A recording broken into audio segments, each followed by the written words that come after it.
Jaya Radha Madhava Kunja Bihari.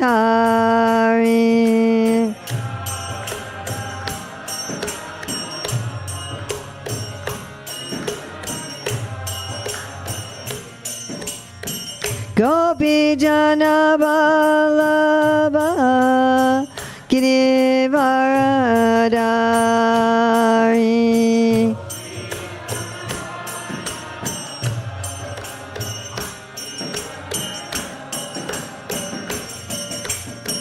Gopi Jana Vallabha Girivaradari.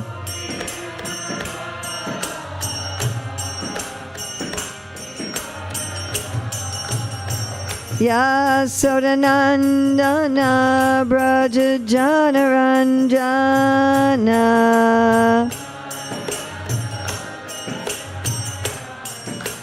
Yasodanandana Braja Janaranjana.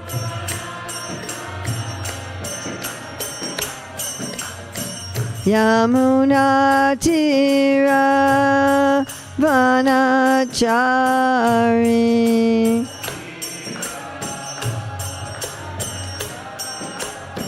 Yamuna Tira Vanachari.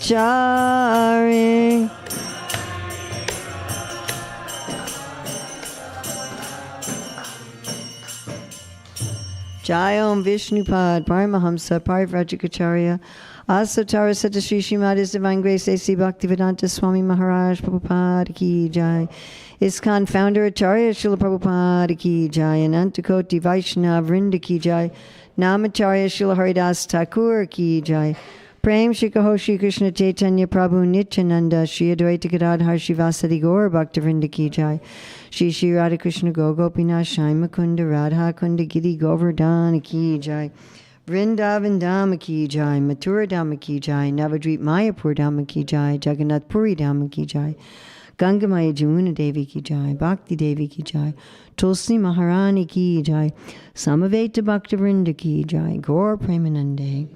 All glories to the assembled devotees, all glories to the assembled devotees, all glories to the assembled devotees, all glories to Sri Guru and Gauranga, all glories to Srila Prabhupada. Nama Om Vishnupadaya Krishna Prastaya Bhutale Srimate Bhaktivedanta Swami Niti Namane Namaste Sarasvati Deve Gauravani Pacharane Nirvisesa Sunyavadi Paskachade Satarane Vandeham Shri Guru Shri Yuta Padakamalam Shri Gurun Vaishnavamscha Shri Rupam Sagrajatam Sahagana Raghunatham Vitam Stam Sajivam Sadvaitam Sadvadutam Parijana Sahita Krishna Chaitanya Devam Shri Radha Krishna Padam Sahagana Lalita Shri Vishakam Vitamscha Panchakalpachubhyascha Kripa Sindhubhyevacha Patitanam Pavanevyo Vaishnavebhyo Namo Namaha.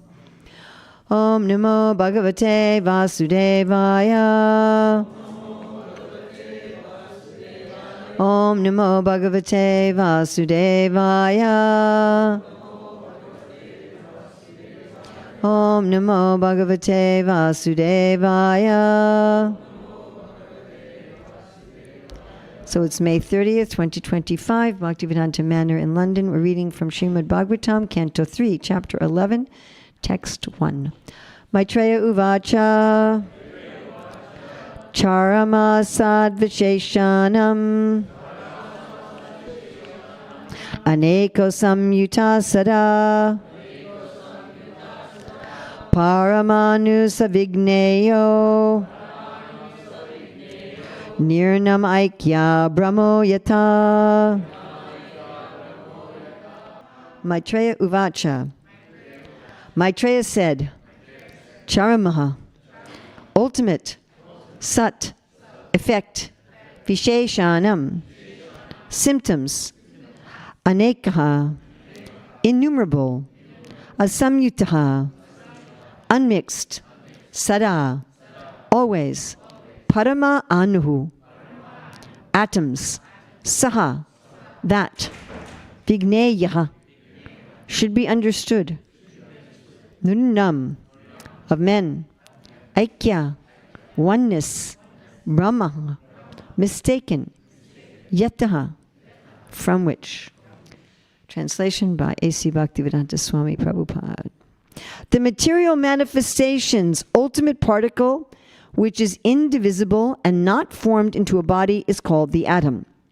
Now, we should note that the Sanskrit is not atom. The Sanskrit is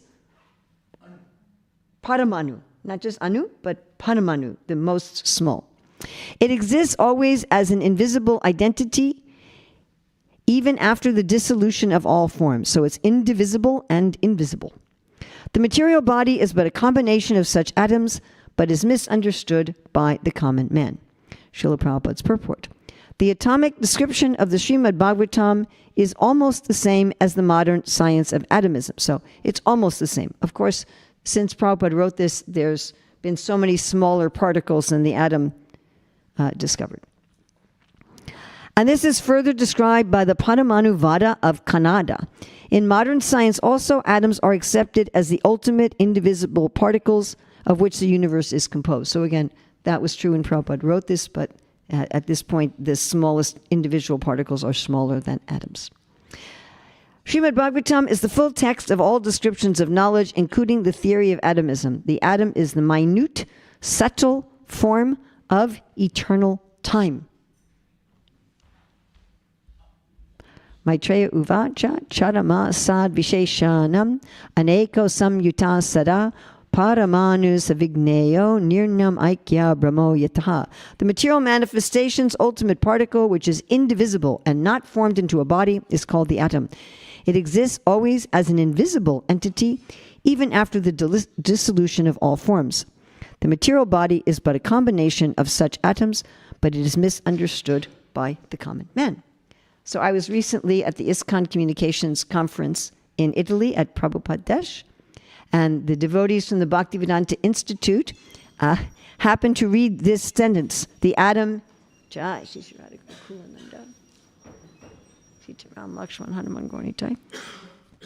the devotees from the Institute, they were reading this sentence, the atom is the minute, subtle form of eternal time.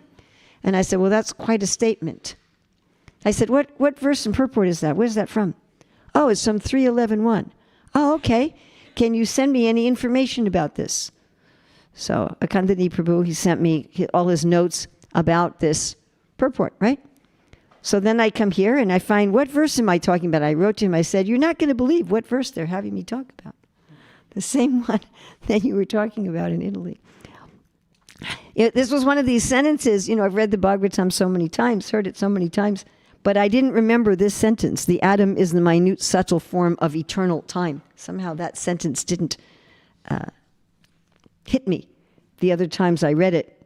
You know how this is like, you kind of gloss over it. I'm like, whoa, the atom is the minute, subtle form of eternal time. It's a subtle form of time. So Vidura had asked about the units of time, so Maitreya took this opportunity to explain them in 3 groups of time. So there's scientific units of time, that's very minute, and it's based on atomic mathematics.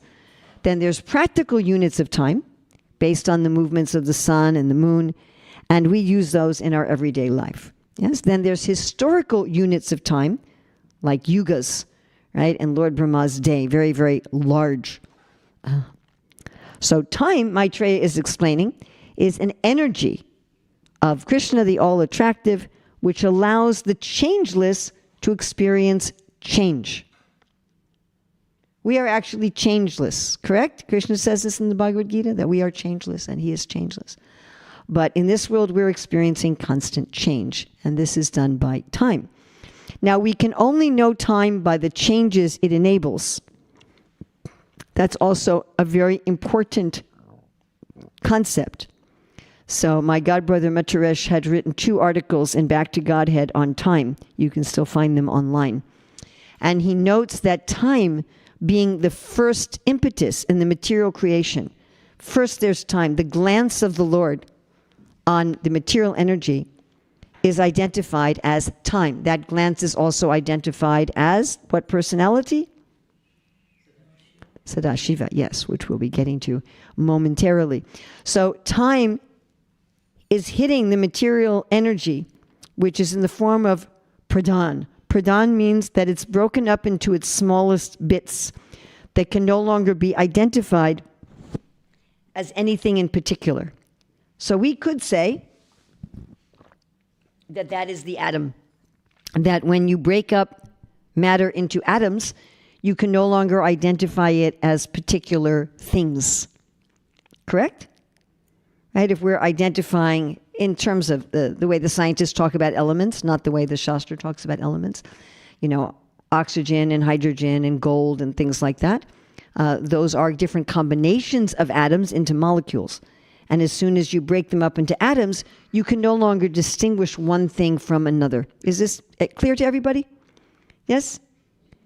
Something like, it's not the same, but something like you have the ingredients for cooking. If you have things like, water and flour, and you can make that into so many different things. Just a few, like 5 ingredients you can make into so many different things. But when you've broken them down into the ingredients themselves, you don't have those, you can't identify the things anymore.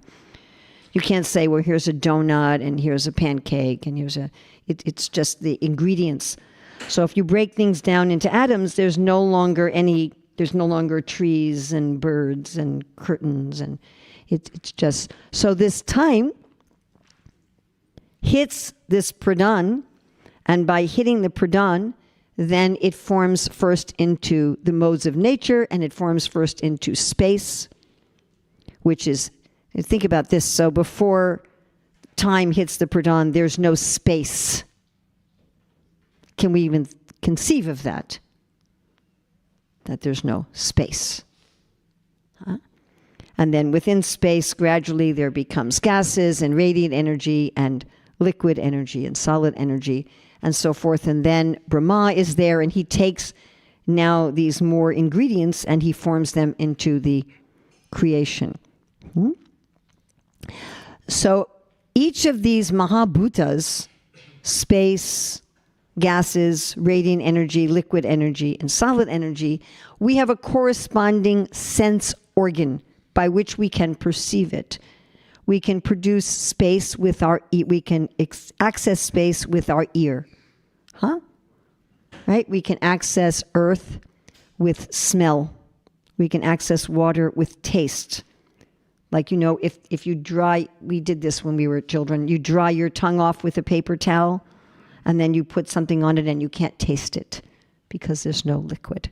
Right? If you didn't do that in school, you can try that later and see for yourself. But with time, there is no corresponding sense organ. How do we perceive time? We can't. Because time is the first agitator of this material energy. So we can only perceive time by its effects. We can only perceive time by the changes it enables. We have no other way to measure it.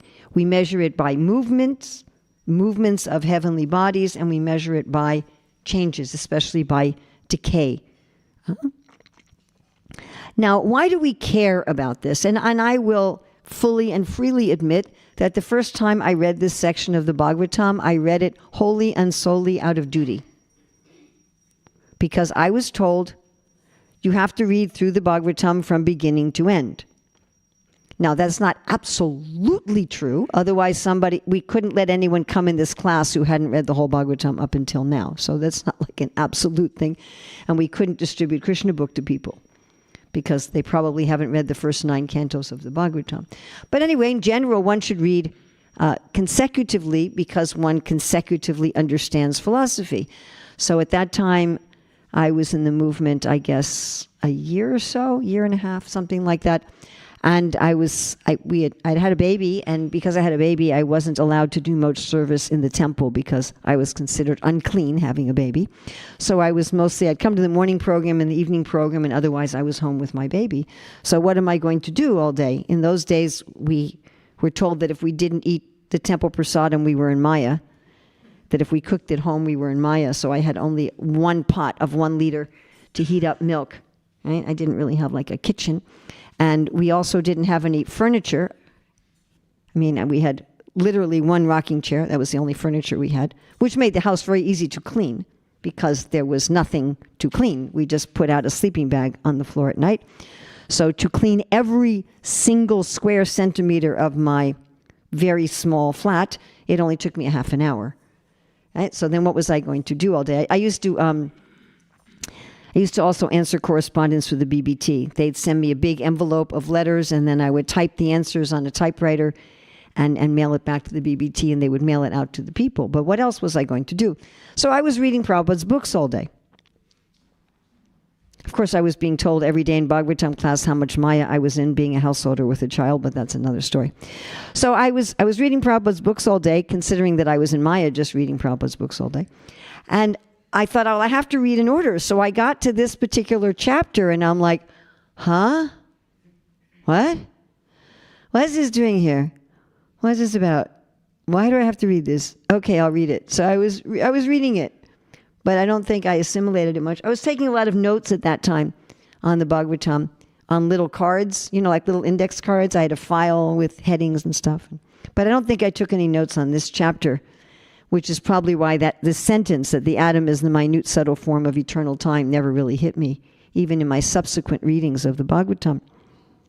I was very excited when I got to Lord Varaha. Finally, Leela, I remember that day very, very clearly when I finished this section of the Bhagavatam. So we might be thinking, what's this doing here? Kandadi Prabhu asked the same question about the movements of the planets in the 5th canto. Why is this here? One very dear friend of mine recently passed away, and she got injured, and she lived for about a week before she passed away. So I for sure, she didn't say, now while I'm getting ready to die, can you please talk to me about how we can measure time by the movements of the atom? Would any of us ask that? Well, here I am on my deathbed. I'm going to die any minute. Can you please talk to me about how to measure time? But that's what Maharaj Pariksit asked. It's one of the questions that he asked.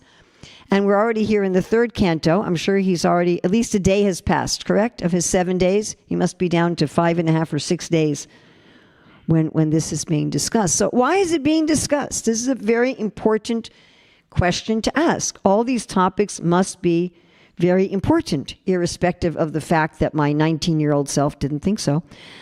They must be important, and they must be relevant to us. So what's the relevancy here? So in order for us to fully know and love God, we have to relate to him not only in his transcendent feature beyond the world. That's not enough.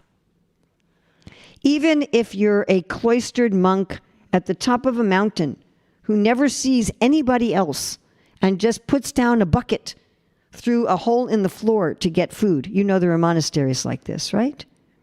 And you don't even talk to your other monks. And when I was teaching sociology of religion, one devotee got a video for the class of this Christian monastery where the monks have a vow of silence, except on Saturdays for 4 hours. So for 4 hours on Saturday, they would play games outside. All the monks would play games outside, and they could talk to each other. I guess they figured if you didn't talk at all, that it caused some sort of mental imbalance. But they took this vow of silence. They didn't interact with the outside world, except just to receive food like that. Just meditating all the time on God in transcendence. But you can't be completely oblivious to the world. First of all, they had to play once a week. But you have to eat, you have to sleep, you have to bathe. Even they had a little teeny tiny cell, they called it, to do their study and prayer. It was almost like a prison, really. Actually, in astrology, spending time, you're not going to want to hear this, spending time living in ashrams or prisons shows up very similarly in an astrological chart. I have that in my chart, so that's why I say that. They'll say, oh, what kind of place do you think? Oh, I live in ashrams. Oh, that's what this is. So these little cells, they're tiny little cells. You still have to clean them, right? You have to interact with the world to some extent. So if you say, well, I'm just going to meditate on God as transcendence, then you have to deny the world as evil. And then how do you interact with the world in a way that brings you closer to the Lord? One of the main reasons I joined the Hare Krishna movement is I was looking for a way to be spiritual in addition to some kind of spiritual practice. You know, every religion is going to have some times of prayer and this and that, but how do you become spiritual in your life? So this is a world of time, and it's a world of matter. And if we don't understand Krishna also as time and Krishna as matter, then we're going to be in a world of duality, where we're going to be saying, that's God, and this is the world. Now, Krishna also loves this world. It's part of him. He cares about it. And Krishna has desires for how this world should be run and maintained. He actually cares. And sometimes Prabhupada compares the world to a prison, but the government cares about the prison. They care how the prison is run. It's not that they don't care. In your home, you care about your bathroom. Yes? You care whether or not it works. You care whether or not, you don't live there, I hope. But you still care about it. You care about your storage closet or your storage shed. Again, places where you don't live, but you care about them. You want them in good working order, I hope, right? You want them clean. You want them functional. So Krishna cares about this world, and he wants it run in a way that we can help with. We don't just have a service with the deities on the altar. We don't just have a service with cooking prasadam. We don't just have a service with distributing books. We also have a service with how the world is run. And the system for how the world is run is called, what is it called? Varnashram. And Krishna cares about that. Prabhupada will often say there is no such thing as Hindu Dharma. What we call Hindu Dharma is Varnashram Dharma. How do you run the world? Now also, we're here because we have material desires. Maybe all of you are Nityasiddhas who came with a mission, but I'm certainly here because I have material desires.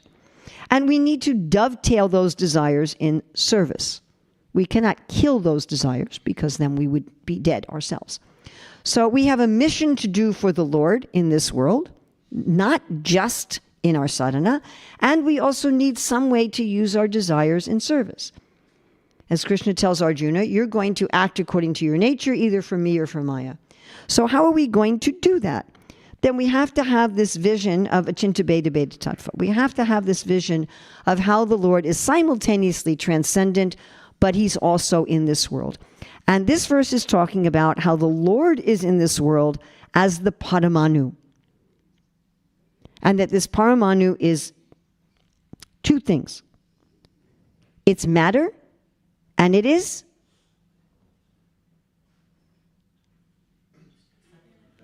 it's a subtle form of time. Okay. So it's the smallest energetic particle of time, and it's also the smallest particle of matter. Does this kind of a description remind us of how scientists talk like about electricity, that it's both a particle and a wave? How they talk about light, that it's both a particle and a wave? We hear this in modern science talking about something that is both matter and energy. So if we're going to put this in very, very simple language, so everything in this world is the Lord's body. A description of this world as the Lord's body is given in the second canto, the 8th canto, and the 12th canto. Must be important, yes? Again, Mars Purkit is not going to be listening to frivolous things, and the Bhagavatam's not going to be talking this Kaitava Dharma Projito. We've thrown out cheating religion. It's important to understand this, and Krishna gives a whole bunch of the Bhagavad Gita. The 7th, 9th, 10th, and 15th chapter has extensive verses about how we can understand the world as the Lord's body. Srila Prabhupada would consistently say, if you want to see God as he is recommending. Right? As the taste of water, as the light of the sun, and so forth. So this is understanding the world as the Lord's body. But the Lord is also the soul of the body. Like I'm just the soul of my body. I'm not also my body. Whereas Krishna is his body and the soul of his body, both. Correct? Yes? So Queen Kunti, she says, you are the personality of the form of the universe, and you are the soul of the universe. You are the personality of the form of the universe, and you are the soul of the universe. Now, I'd like us to imagine how we would live if we saw everything in this world as the body of God animated by the Lord as the soul. So first, let's look at what we shouldn't do. What is duality when we don't have this vision? And then we're really going to focus on what does it mean if we actually had this vision that the Bhagavatam is propounding? And how do we think and act according to that? So in duality, this is a very important point. Why don't I see the world as both the form and the energy of God? Why don't I see this world as the body of God and God as the soul of the universe? Because I want to enjoy it. You understand? Very, very simple. Does a meat eater see the animal as a living entity with feelings and desires? They can't. Most people who slaughter their animals just give their animals numbers. Huh? If someone rapes somebody else, they can't see the person they rape as a person. They have to see them as an object. Yeah? If you're abusing someone, of course, if you're abused, there's abusers who abuse like one time violently or keep somebody locked up in their basement. If someone's abusing someone on an ongoing basis, like someone's abusing a family member that they're not keeping locked up in a basement, they manipulate that person to believe that their abuser actually cares about them. They bind them with subtle chains. But you cannot abuse someone that you see as a person. You might be able to manipulate them into thinking you do, but it's impossible. As soon as you understand someone is another living entity with feelings and desires like you just can't exploit them. But even so-called material objects, there is no such thing ultimately. Everything's part of the body of God. An example I give, like in our body, so the ends of our nails are dead, yes? And the ends of our hair are dead. But I can perceive what the ends of my nails are. If you were to hit my hair, I would know that you had contacted me. You follow? Yes? So Krishna is the soul of the universe. This universe is his body, and therefore he is aware. If I'm touching this lectern or touching this microphone or using it, and he's not aware of it like I'm aware I can see the microphone. He's aware because it's part of his body. But if I want to exploit this world, I can't perceive it like that. Krishna hides. He hides himself. Avajnanti mam mudha manusim tanamashritam. He's hiding himself. And because we don't see that it's him, we think, oh, here's stuff for me to enjoy. And even if we're somewhat religious and we think God has given me things, we think God has given me things to do with as I like. God has given me the animals to kill and to exploit. God has given me women to rape. God has given me stuff to steal. God has given me stuff to use as I like, whatever I do with it. Using things in Krishna's service means that we actually see them as already part of Krishna. We're perceiving that connection with Krishna. So this duality is actually necessary if we want to think we're an independent enjoyer. And of course, this ability to not see God, to see that, oh, this is just stuff I can do with whatever I want, that ability to think that way also comes from Krishna. So that's also pretty far out. The energy of illusion by which we can no longer see the Lord is also the energy of the Lord. He also gives us, even when we're forgetting Krishna, So one devotee told me recently, 90% of the time I want to remember Krishna and 10% of the time I spend forgetting Krishna. So I didn't have a chance to talk to this person much about it, but I was thinking, your ability to forget Krishna is also Krishna. You can't get away from him. But this duality is given to us, this conception of duality is given to us by the Lord out of his grace to fulfill our desires. We also see this kind of duality in thinking that spiritual life is only happening in a temple, or it's only happening when I do my sadhana. That's a kanistha adhikari mentality, by the way. And this shows up with thinking, only the ashram residents are really devotees, and the people who are working outside in the world as Brahmins, Kshatriyas, Vaishyas, Shudras, that's all just Maya, second class. Or they're part-time devotees or something like that. That's a kanistha adhikari mentality. God is only in my temple. He's only in the temple. He's only in the deity. He's only in the altar. He's not everywhere. And when we see the world in a dualistic fashion, then guess what happens? We're miserable. Then the world becomes dukhalayam shasvatam. It becomes a place of misery. As soon as we see things separately from Krishna, we're miserable. The world itself is not exactly inherently miserable. It's our consciousness of separateness that brings us the misery. So what consciousness would we like to have?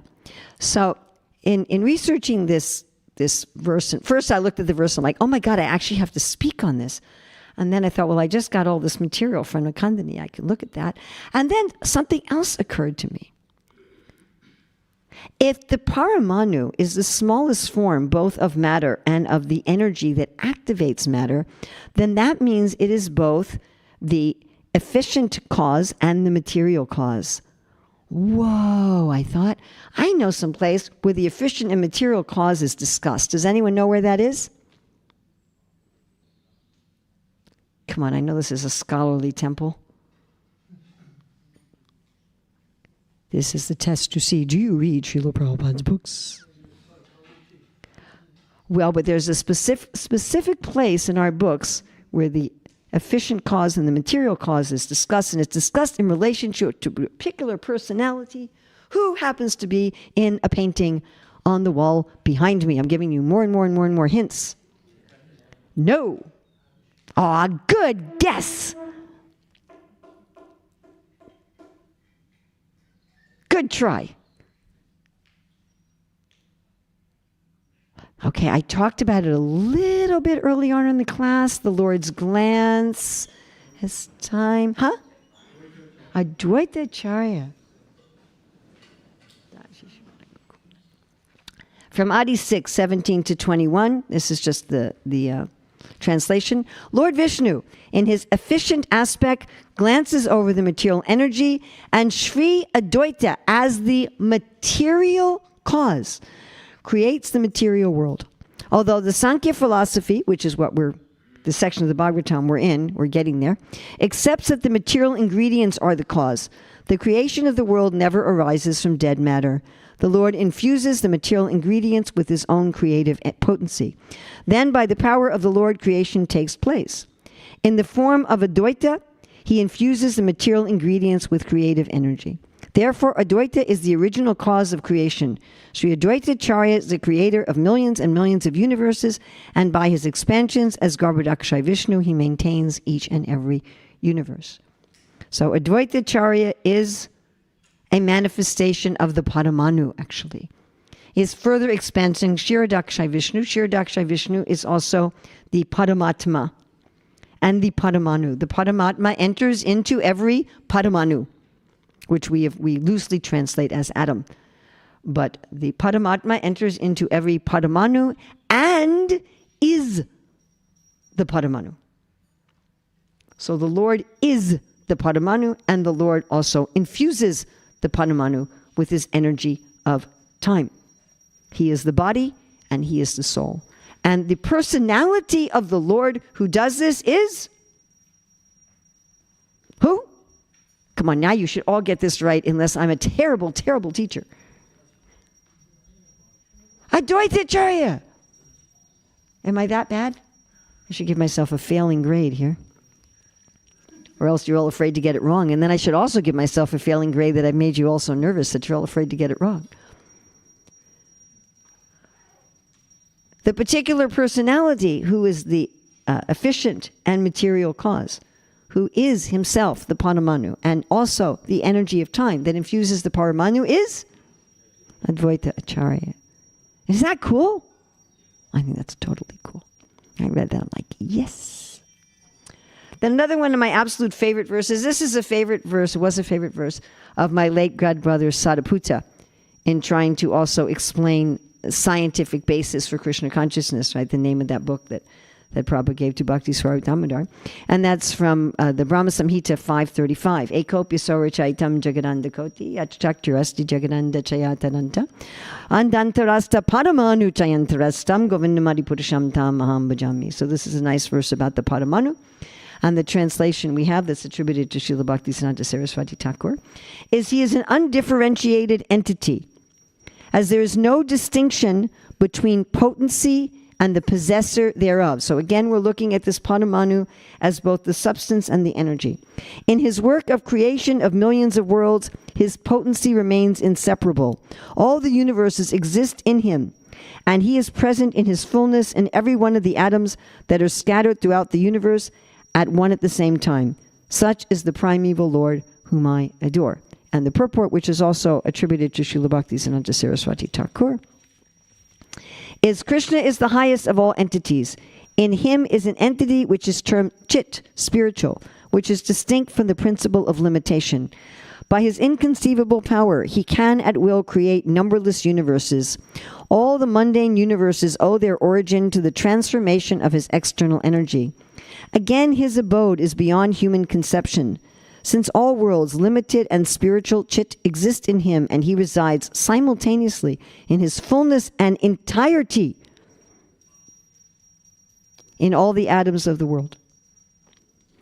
All pervasiveness is only a localized aspect of the majesty of Krishna, the Lord of all.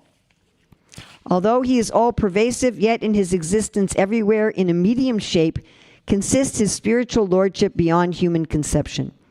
This argument favors the doctrine of simultaneous, inconceivable distinction and non-distinction, and knocks down the contaminating Mayavad and other allied doctrines. When Sadaputta would talk about this verse, which again was one of his favorites, he would use in the example of the pastime explained by Chaitanya Mahaprabhu about how one time our Lord Brahma, our four-headed Lord Brahma, went to see Lord Narayan in Sweta-dweep of this universe. And he comes to the door, and the doorkeepers come. Who is that? Brahma. I want to see the Lord. Okay. They go to see the Lord, and the Lord says, ask him, which Brahma?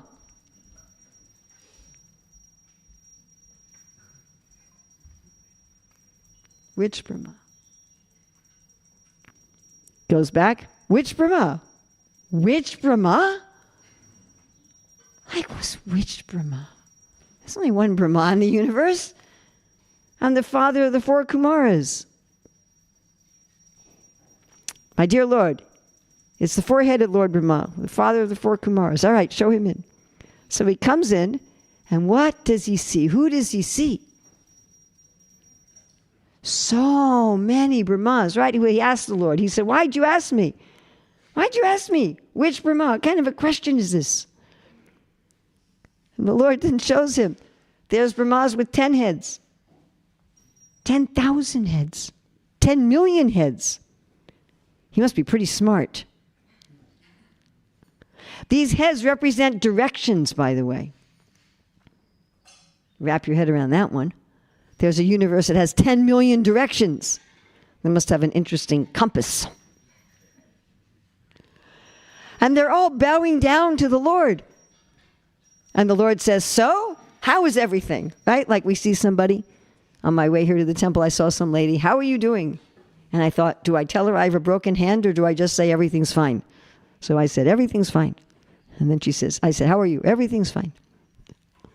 So we were both probably lying. But anyway, so the Lord asks, he says, how is everything going? And the Lord Brahmas say, everything's fine.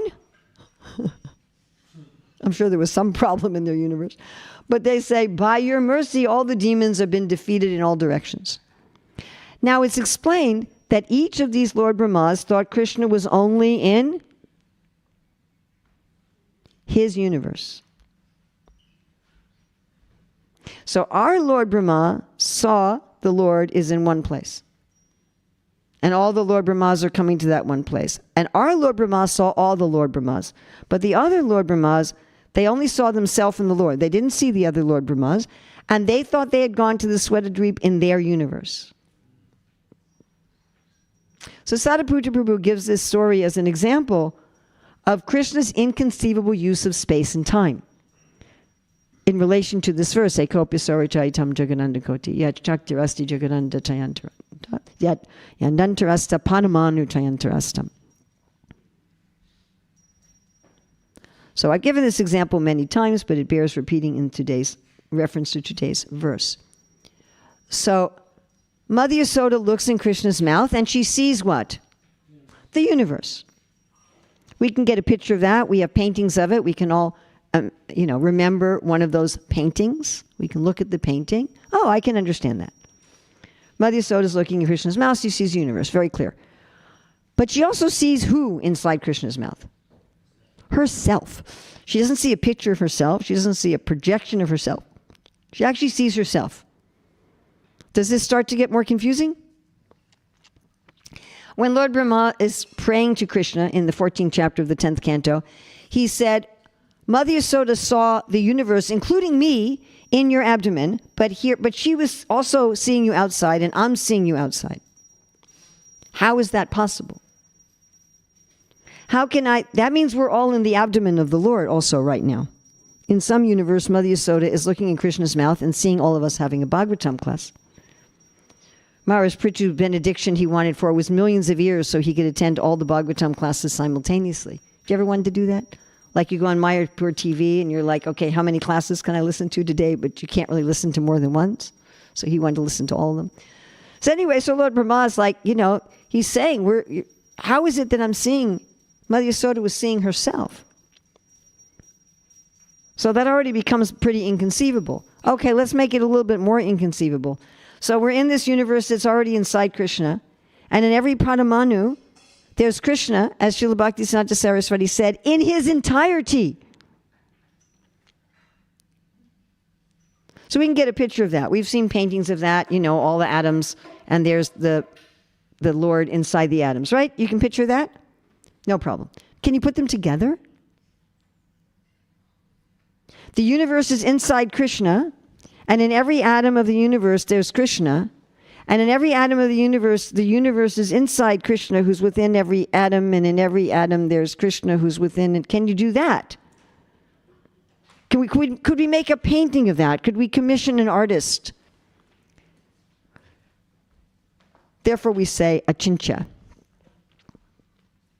All right, how are we going to actually understand that Krishna is the personality of the form of the universe and he's the soul of the universe so that we can act in Krishna, what? Consciousness. All right, there's a very nice meditative verse from the 11th canto, 11, 15, 12. Panamanu maye chittam. Chittam means consciousness, yes? Bhutanam mai rajayan. Kala sukshmar tatam yogi. Lahimanam avapnuyat. Now, shukshma means very, very fine. Actually, there's a nice description in the Bhagavatam that the mercy of the Lord is very fine, one of Narayani's favorite verses. How the Lord's mercy is sukshma, very, very fine. And the BBT translation of this verse is, I exist within everything, and I am therefore the essence of the atomic constituents of material elements. By attaching his mind to me in this form, the yogi may achieve the perfection called laghima, by which he realizes the subtle atomic substance of time. So the idea is that if we meditate on the Lord as both the elements of the material world and the energizing principle of the material world, then we can access him in the form of time. So we want to do both. We want to meditate on the Lord as the world and the Lord who's moving the world. So some of you are probably aware that I worked for some years with the devotee Kamalasita, She lives in Germany, on this book called Krishna Meditations. And in this book, we took these descriptions from the Bhagavatam and from the Bhagavad Gita, and we wrote meditations on them. So I thought I'd read to you the meditation that we did on time. And we did this not on today's Bhagavatam verse, but on Krishna's statement in the Bhagavad Gita 10:30, where he says, "Among subduers I am time." So this is our meditation on that. So many means can be used to try to subdue an unruly person. Sweet words, force, distraction, and promises.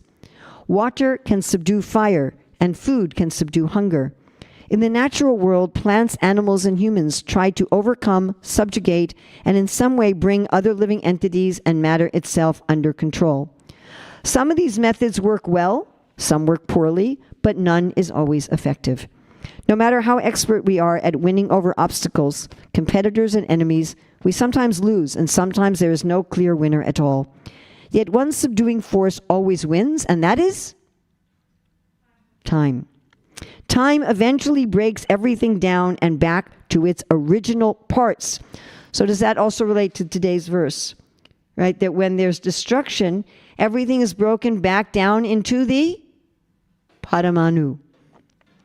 The Pradhan is simply made up of the Paramanu as particles of matter. And then again, it's the Paramanu as the subtle form of time that activates the Paramanu as the subtle form of matter. So time eventually breaks everything down and back to its original parts. Time destroys all civilizations with their structures and histories. No one can ever defeat time, yet time defeats everyone. Time even changes the shape and nature of continents, rivers, and oceans. All must bow before inexorable time. On a daily basis, time forces us to sleep, eat, and engage in other bodily functions. Right? Even if you're a cloistered monk who has a vow of silence, you still have to deal with time. In the scriptures, time is often associated with the Lord, and we can appreciate him as the ultimate victor, the supreme. Regardless of our plans, his plans reign supreme. We can try to use time, beat time, save time, to look forward in time, but a better alternative is to accept and surrender to time as a manifestation of our master. We can strive to remember him in this moment and dedicate each moment to his glory, always in the role of a servant and always submitting happily to his ultimate victory. In that mood, time takes nothing from us, but rather fills us with his own unlimited sense of victory. Then we realize that we are eternal. As eternal beings, time has no frightening meaning for us at all. Rather, time is only of concern to those who foolishly try to wrest the position of master from the Lord. So if we want to get out of this mood of duality and we want to become Krishna conscious in every aspect of our life, we can meditate today on how the Lord is the Paramanu, both as the smallest of the smallest particle and also as the smallest and most subtle of the material energies, activating that particle in the form of time. So today I'm not going to take questions because then I run over time. Srila Prabhupada ki jai. Śrīmad-Bhāgavatam ki jai.